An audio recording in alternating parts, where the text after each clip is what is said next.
looking back at the past, it can either build you to become a stronger person or it can destroy you. For me, it built me to who I am today.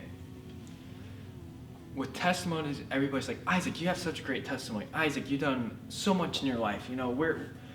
How did you do it? And looking back at it, it was completely relying on God in certain situations. I failed a lot in life. I failed a lot with my family, and I failed a lot to myself with what goals I wanted to meet. If I knew what I knew today, I'd be so much further on in life. Let's get started with my testimony. So I'm going to start my testimony around 2012. So 2012, I dealt with a lot. I had chronic pain, which is chronic headaches. So if you don't know what chronic pain is, we'll talk about that in another video. Chronic pain really affected me in a lot of ways. It affected how I treated my family, how I treated myself. I let my chronic pain control me. I did not let myself control it. Something I really want to encourage you guys is anything that affects you in your life, good or bad, mostly bad, don't let it affect others.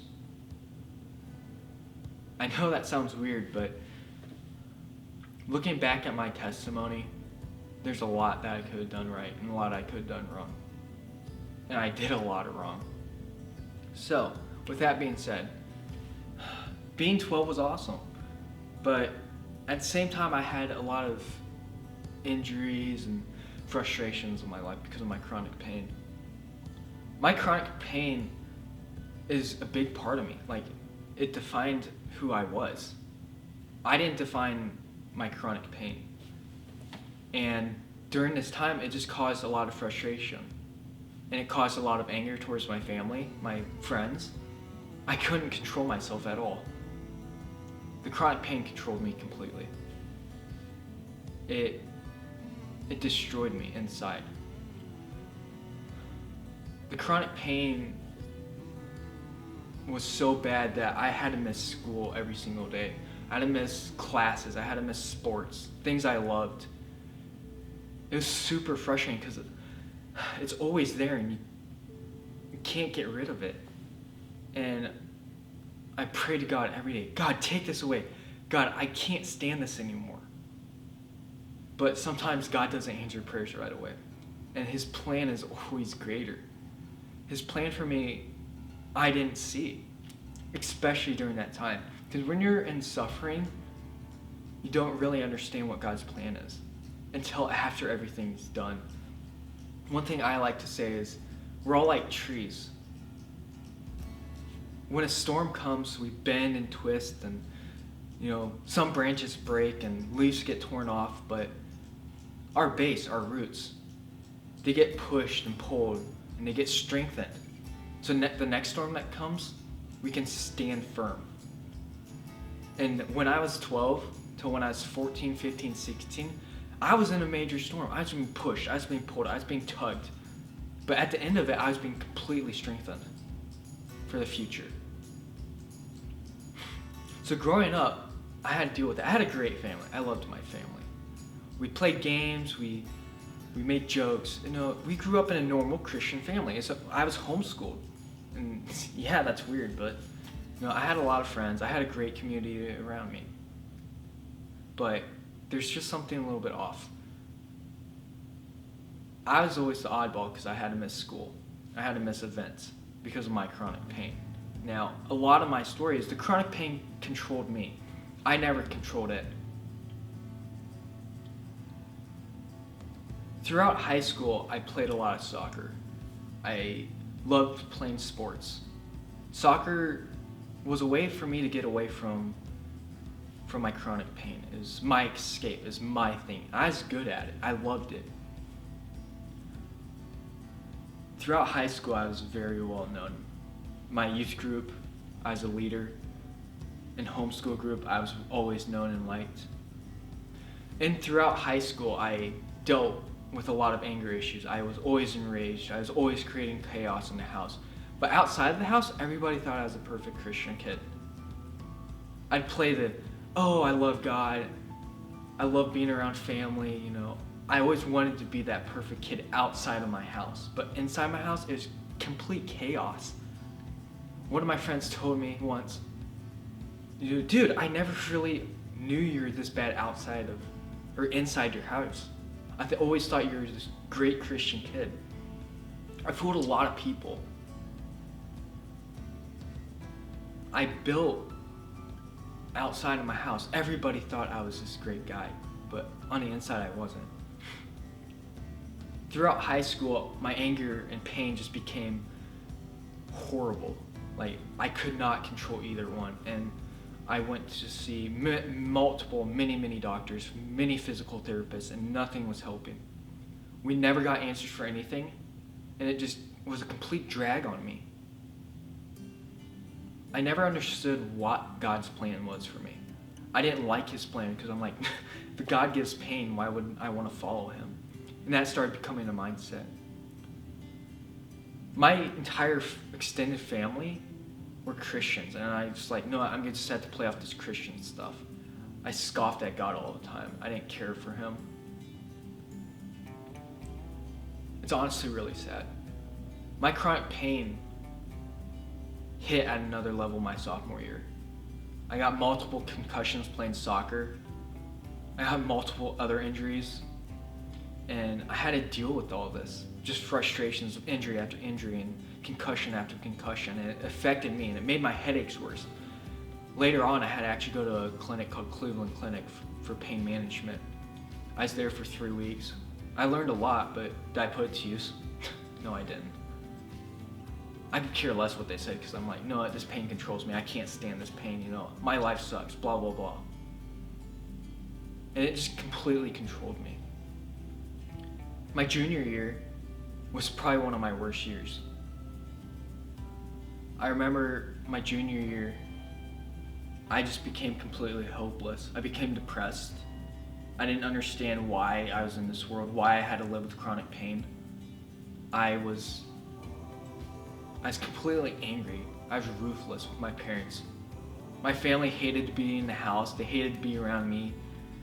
I was always cussing them out. I was doing this, I was doing that. Never listened to them. At the time, I was taking a lot of medicine for my chronic pain. Some of it was becoming very addictive because, yeah, it took some of the headache away, but it made me feel funny. I remember one night, my parents weren't home, and I asked, hey mom, can I take this strong medicine? You're like, sure. So she left the dosage out. Now with this medicine, it's very strong and it can knock you out with 2 pills. Like, you're done for a few hours. Well, my parents are gone. I'm like, well, I have 5 pills right here. Let's just put them all in my mouth right now. I put them in my mouth and can't remember what happened after that. That was the first realization of where I was heading. Started using drugs, especially the over-the-counter ones, overusing them, misusing them. I didn't realize how it was affecting me, but it's making me emotionally discharged with anger and depression. I found hope with soccer and with drugs and with partying, just anger. Like, anger was just fueling me. I couldn't stand my chronic pain, and I just wanted to let everyone know how I felt. I could care less what people thought. My junior year was destructive. I didn't know where I was going in life. I refused to accept who Christ was. I refused to believe that there was an actual God. I was like, God, who is this person? Gave me this chronic pain, put me in this stupid life. I could care less. It was awful. Looking back at it, I was heartless to my family. I treated my friends well, but my family, who cares about them? That was my mindset. My senior year came. Actually, it was still my junior. But my attitude got so bad. I fought with my parents, beat up my dad a few times, cussed out my mom, cursed my family. I completely destroyed my family my junior year. pulled them apart piece by piece, and I was happy about it.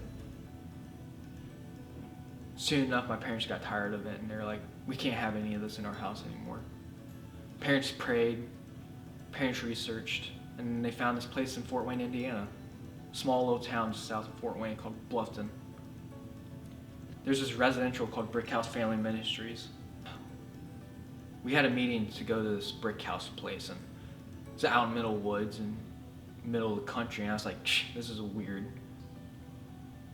This lady named Alicia Hill, she was wearing this Jaguar Cougar coat. It was middle of winter, and she looked at me and she goes, Isaac, I'm Alicia Hill. I'm like, nice to meet you, I guess. And she goes, these are my rules. You respect me and I'll respect you. I'm like, oh, okay. Sat down on the couch, crossed my arms, was on my phone looking at it. Didn't really care for what they said. But they cared for me in a certain way, and I didn't realize this till after I left this residential, or till really I was in it. But they wanted to help teens. They wanted to help teen guys like me that had issues, that had anger issues, drug issues. At this residential, they prayed for us every single day. They loved us boys. There's 4 of us at the time. They loved us. They cared for us. They wanted the best for us.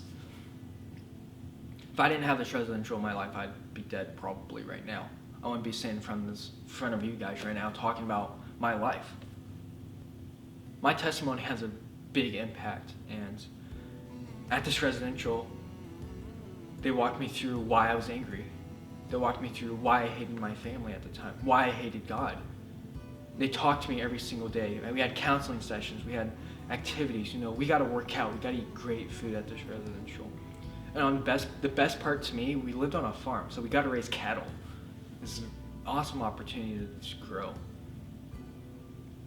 In this residential, I really found myself. I found who I was. I found why I had pain. And I also found out, God has a plan for me. And even though I don't like it, His plan is best. At the time, it was just rough because I was disconnected from my family. They moved me to this small little town in the middle of nowhere. But at the same time, it was good because I was able to separate myself from the world. I was able to find who I was in Christ. I was able to find out me, who I was, the things I like, the things I enjoy. And it just completely rebuilt me. At this residential, I rebuilt my family. I worked with them, rebuilt relationships, rebuilt my parents' relationship to where we talk on a normal basis, to where I love them every single day. I also rebuilt my sister's relationships. Like, I completely destroyed them and stepped on them and then spit on them. Like, I could care less what they thought. But at this residential, I realized how important family was to me. Family helps you through anything. Through thick and thin, they're always there. I honestly regret not loving my family growing up as much as I need to. So, at this residential, I accepted Christ in March of 2017. It's the greatest day of my life because I renewed my relationship with Christ and found out who I was in Christ. And from there on, it's been amazing. I've learned spiritually so much. I've grown so much. I've been out of the residential, and actually I graduated high school and residential around the same time in 2017. So I left that residential in October. It's actually right around this time when I left. I left a few weeks after my birthday. I was so excited to leave because I knew who I was. I knew what I could do now, and it's just an exciting time for me. I completed this residential, and yes, I had some issues still, but the anger that I dealt with, the depression, the cutting, it was still there, but I could control it. I could control my own feelings. I could control my chronic pain. I realized I have chronic pain for a reason.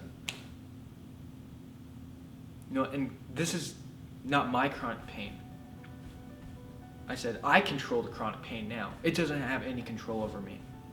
And I dealt with that. I understand that now. And I understand that if I rely on God completely with my life, He can keep me. I'm His child, and He loves me and protects me and doesn't want me to have chronic pain every single day.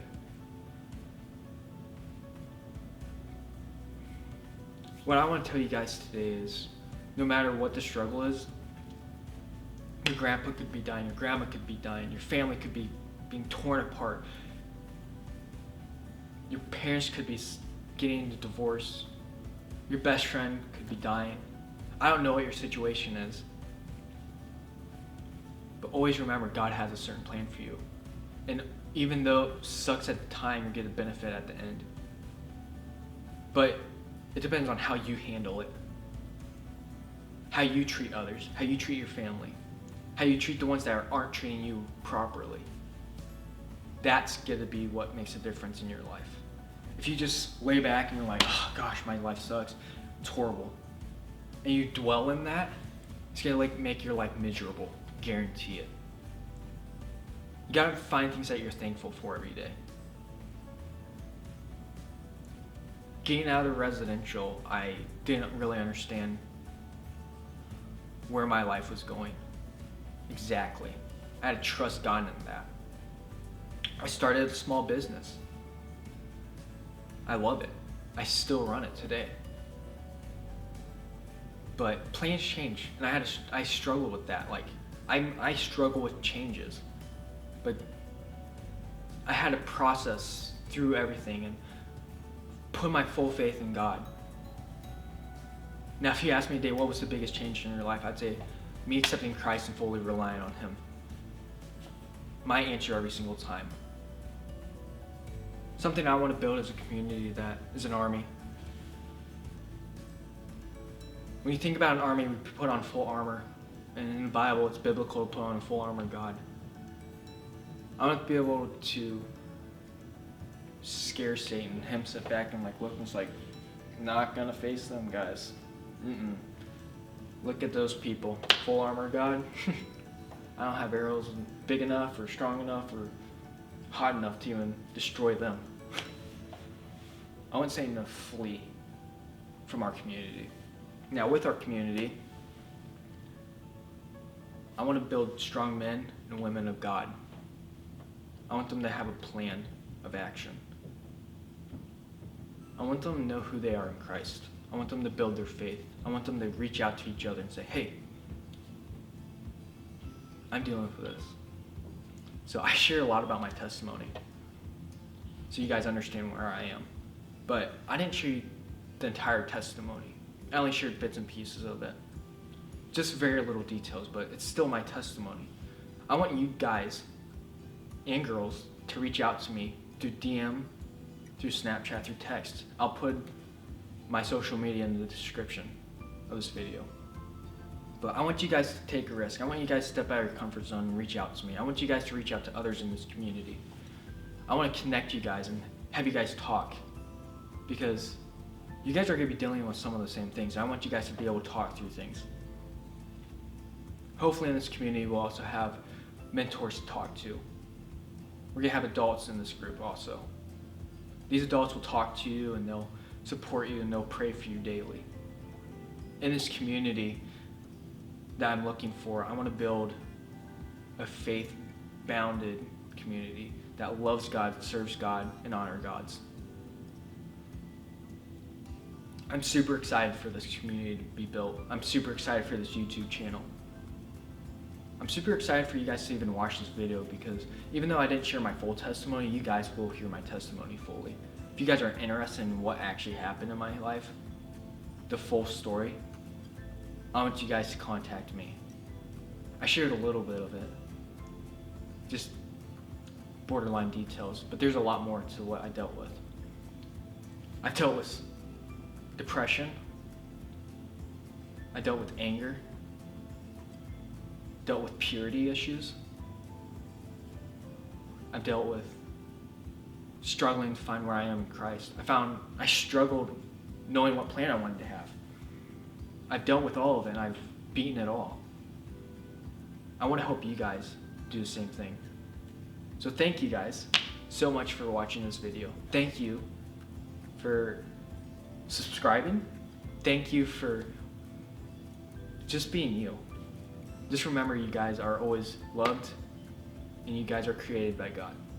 Thank you.